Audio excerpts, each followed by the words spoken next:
if you want to get paid to exist and you're wondering what is the thing that will get me paid to exist, because I know that what I'm doing right now is not going to get me paid to exist.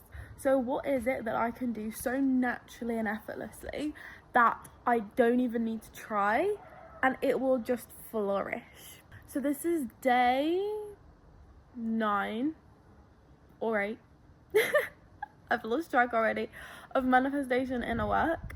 So if you want to manifest getting paid to exist, there is one thing that you need to know, and that is one thing you're probably wondering is, what do I need to do in order to get paid to exist? Like, what is the thing that's gonna get me there? And it's actually quite simple, but it's not easy. So I'm not gonna lie to you and say it's easy, you'll realize it tomorrow. It's more of, first of all, getting in tune with your intuition. So your intuition is going to be the thing that's going to tell you every single day, and it's going to be the tiniest, most quiet voice that speaks to you every day and tells you what you want to do with your life, the truest, deepest desires. But right now it's so small because you listen to your logic all the time. So therefore, over time, it's become quieter and quieter, and your logic has become louder and louder. And the one thing that we need to be doing is strengthening that intuition, strengthening that voice inside of our mind, the thing that's actually telling us you need to do this or you want to do this. And you know what is actually really illogical? The things that will come to your mind when you say to yourself, sit down and say to yourself, first of all, and say, what do I want to do? What is my soul calling out to me? What is it that I need to do in order to get paid to exist? Ask the universe, ask yourself, ask God, whoever it is for you, ask, and the answers will be revealed to you. But you have to be open to receiving them when they come and not pushing them away. So turning off the logic and listening to the intuition when it comes up. So practice that intuition muscle. And by practicing it, I mean actually listening to it first of all. So it'll come up, it'll be the first voice that you hear. It'll be the very first inclination, the very first answer, and it will likely be illogical. Then your logic will kick in afterwards, and it'll be like, oh, you need to do this, or you can't do this, or whatever it is, right? And that's usually the thing that you'll listen to, because that's the rational decision, and we're taught to make rational decisions every day.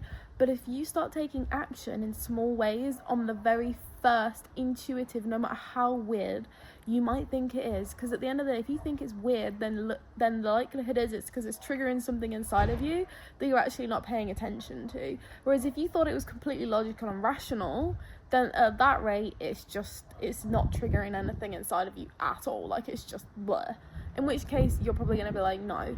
But it'll be something so random, and you know, it might not be something that you can sit there and say, yeah, I'll get paid to exist to do that. That's the logical part of your mind. If you sit there and you think, how on earth am I going to get paid to exist doing this?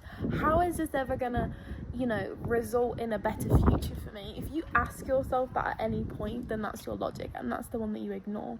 Because the truth is that you will likely come up with one singular thing at first, and then that thing will lead into other things. It will be the pathway to your dream life, getting paid to exist, rather than you'll randomly come up with the thing tomorrow and then that's it, you'll get paid forever. Like, it's not like that. The thing is, because you've been used to ignoring the intuition, it will only speak to you in small little intuitive prompts, and then the more you listen to it, the stronger it is, and then the stronger messages, the stronger you will and easier you will hear the other messages that it's giving you that are also prompts to tell you how to get paid to exist, how to live your divine life, how to live that dream life that your inside bones have been desiring. The shadow self has been trying to show you the self that you want to be like this whole entire lifetime of yours. So start listening to the intuition and take those tiny little intuitive nudges and actually do something with them. For me, at first, like a few weeks ago, I asked myself this question again, and I said, what does my body feel like doing? And the thing that came up for me was painting. I didn't take action on it the first time or even the second time, because the truth is that both times it came up, I ended up drawing instead of painting. And I was like, yeah, like, it's fine. It's a little bit, it came up, and then the first thing that I thought was logic of the paint is in the cupboard, it's all stored away, I don't really have anywhere to paint right now, where's my paintbrush? And nothing happened. But then it came up a second time.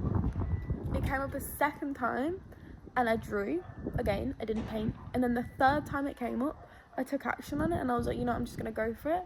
I went in my kitchen drawer, my paintbrush was right there in front of me. I went in the cupboard, my paints were all there neatly ready for me, and my canvas was there, and I was like, this is weird, like, why is it all just randomly there? I sat down, I started painting. I was listening to another YouTube video at the time, and then something hit me, and I was like, oh my god, I know why I love YouTube so much. I know why I want to do YouTube so much, and it's for the community.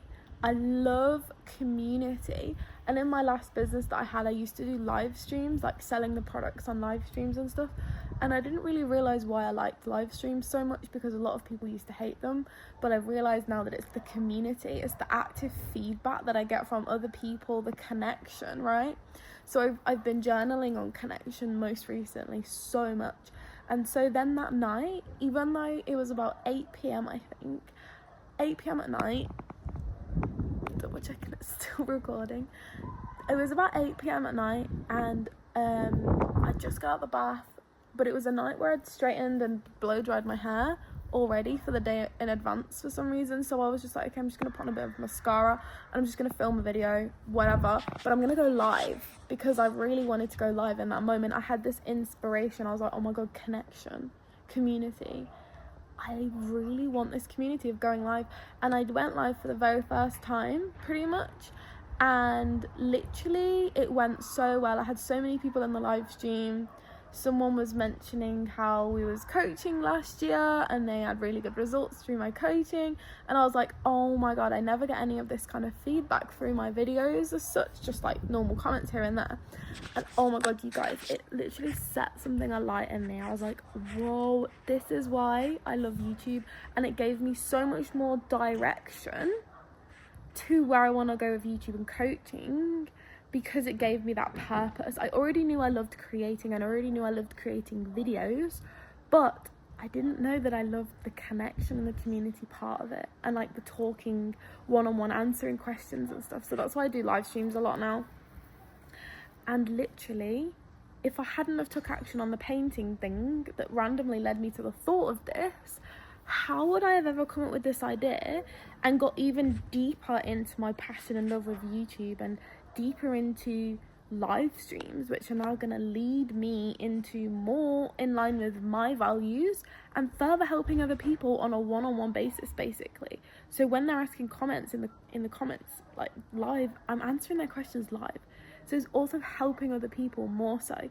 So it's not particularly painting that really did anything for me in that moment, but what it has done for me, as well as the realization, is also I've been painting way more recently. I used to do fashion design. My nan made her own wedding dress. Like, I used to literally make clothes in college. So I've actually got back into fashion design because of painting now, because I just started painting dresses. So it's like all of these things have come from me just taking that intuitive nudge. And now whenever I want to answer to a question, I will literally ask myself, body, what do you feel like doing right now? What is the step that I next need to take in order to get paid to exist, or to further get paid to exist? That's what you should ask yourself. And then take action on whatever comes up. Trust whatever comes up. Don't think that it's going to lead you anywhere specific. Again, we don't worry about the how, that's up to the universe. Don't worry about the how, just take the intuition prompts. Your intuition is your strongest muscle. And right now it's very weak in a lot of people, because a lot of people don't listen to their intuition. So build up the intuition muscle by listening to it when it does come up in those small little intuitive, it's like the voice is like a mouse. You have to listen to it. Write it down. In fact, log what comes up when you do think of this question. logging your phone on your diary, in your journal, this was what came up, and then this question came up. So it might be like, hey, start painting. Oh, that's weird. Then the next thought that come up, the paints are in the cupboard. Okay, and then afterwards you can circle what was your intuition, and what you can circle what's your logic. And the more control you have over your mind and your intuition, the more control you have over your life and your dream life progression. So I hope that helped you. If you have any other questions or anything, let me know down below. And if you want to do the full inner work course on getting paid to exist, I highly recommend Paid to Exist, the literal whole full course that is now live. That has got everything from the shadow work. This is the light work, by the way, is realizing. This video is the light work. So this is how to realize what it is you need to get paid to exist. There is so many things in that course that you can do to listen to your body and your life on how to get paid to exist. So many things that I did, that I've learned from other courses, other coaches over years of self-development. Like, I'm 27 now, I've been doing it since I was 18. So many things, how to align, how to discover your values. So if you're quite wobbly on what is my true passions, what is my true values, what is my inner child calling out to me, there's a lesson on every single one of them inside there in the light work section. And then the whole first section is just shadow work on how to uncover the limiting beliefs, how to uncover the inner child blocks, the shadow work blocks, the manifestation blocks, like A to Z essentially, on how to get paid to exist, from the shadow work all the way to the light work. So yeah, highly recommend Paid to Exist if you want to go in depth with learning it and taking it seriously. But other than that, I hope you have a lovely day, and wherever you are right now, I hope it's sunny like it is here in the UK finally. So yeah, have a lovely day. I'll see you in the next one. Bye.